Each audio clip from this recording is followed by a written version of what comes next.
some of you may know it, some of you may not know. Myself and Stacey, your son, was killed in June over in, he was involved in an accident in Jersey and he died in Southampton. But he was cared for at University Hospital Southampton. And I've got a cheque deal. We're just given page set up with friends after it, and a lot of you donated to that page.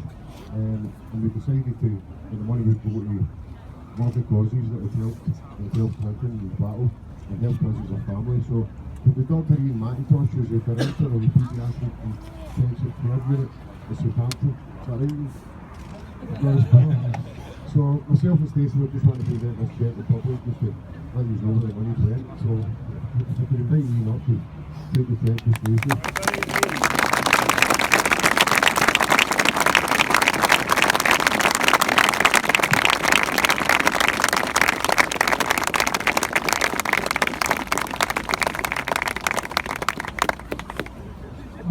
I'd like to thank you on behalf of Southampton, and also I'd like to say I'm really glad I met you guys.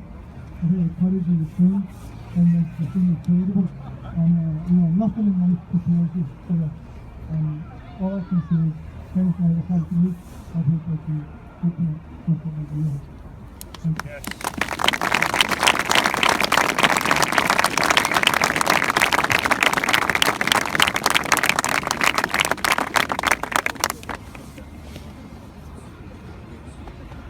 So just like to say, just on behalf of the group, if you just look around yourself, the amount of people that this has impacted, it's incredible.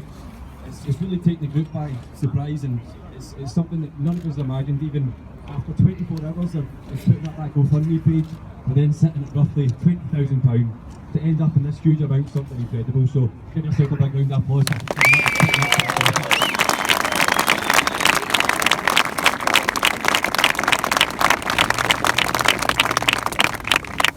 We're lucky to have two very special guests that have come to accept on the two organisations' behalf. We've got Graham Watt from Medical Aid for Palestinians, who again has shown that he's really involved and he's gotten so much behind this campaign, and he's here to accept the money on behalf of MAP. Again, if we've got another big round of applause for Salah, who's came all the way from Beckenham to accept the money on the behalf.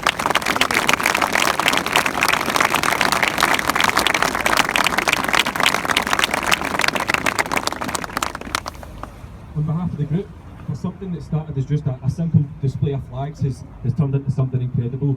Again, the huge turnout here just shows how much this has really got behind us all. The amount of money that was raised in such a short time spanning something that was so much negative media around it. Within a few days before the game, Police Scotland are telling us that if you wave the Palestinian flag, you'll be arrested. This just shows you that they will not dare come near us. You can really do exactly what you want, stand behind your cause and get right behind it.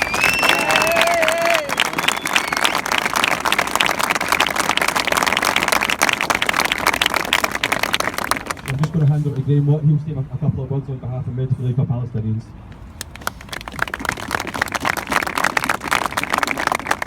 Thank you, Matt. I was in the West Bank in Palestine about a week after the match here at Celtic Park, and I met nobody who hadn't seen the pictures of the Palestinian flags being shown. The message was very loud and very clear from Celtic fans to Palestinians, and the message was, you'll never walk alone.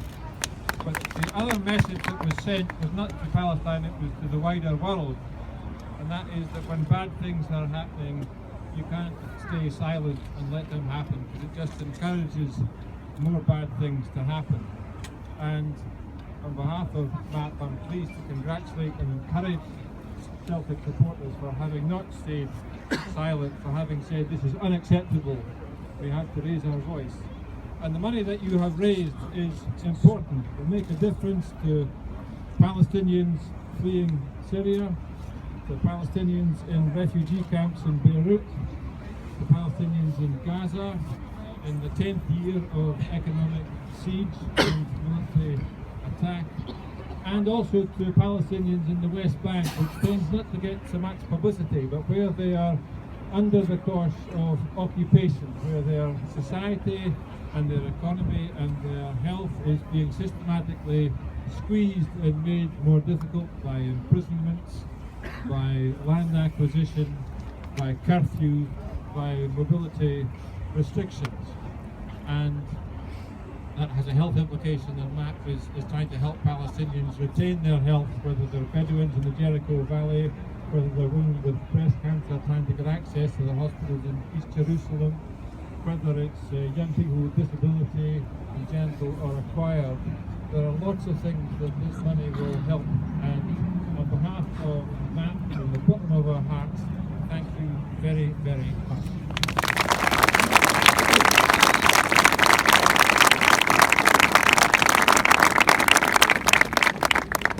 So one of the reasons that this handover took so long, because again the money was raised a long time before Christmas, but the restrictions that the Israeli occupation puts on Palestinian freedom of movement means that Salah eventually had to fight for his visa. So again, a huge delay, but we were so lucky to have him here. He's made the expensive and annoying travel through different checkpoints and everything else to make it here, so give him a big round of applause.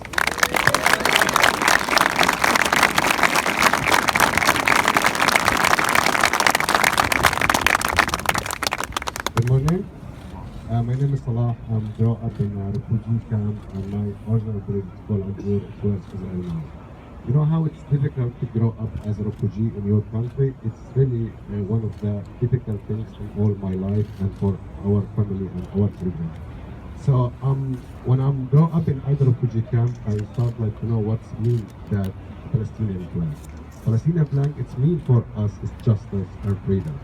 So when we saw all our friends from the Green Brigade and all our friends who watched that game with the Israeli game here, so when we saw 1,000 Palestinian flag, that's mean we are free and we have friends support us until when we end the occupation.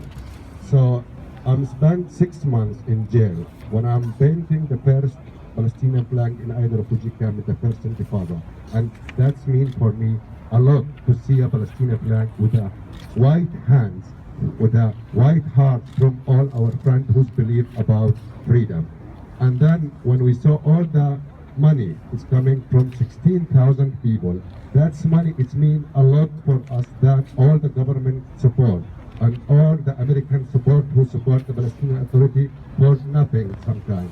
And we saw how the children, when we start like the academic football from our friend in Glasgow here, how they are smiling, how they are playing very well now, how they appreciate that, and they feel now we have friends and brothers and families everywhere, and especially in Glasgow and Ireland and Scotland in this country. So that it means a lot for us as a Palestinian to see our children smiling. I remember like one of the children when he's shot down by the Israeli soldier, and I'm carrying him to the hospital and he's still crying, and that's 2 live bullets in his feet. I told him, why you still crying? You are fine, you are good. He told me, because my shoes and my football is still in the ground and I'm afraid the soldier will take it. You know, that's how mean for the Palestinian people to have friends support them and to start academic football in either refugee camp for the refugees. This is a big thing for us, and I believe one day our children, they will get the freedom and they will come here and to play under the Palestinian flag again and to reach the justice and the peace in Palestine. So thank you all for all your help and all your support, and keep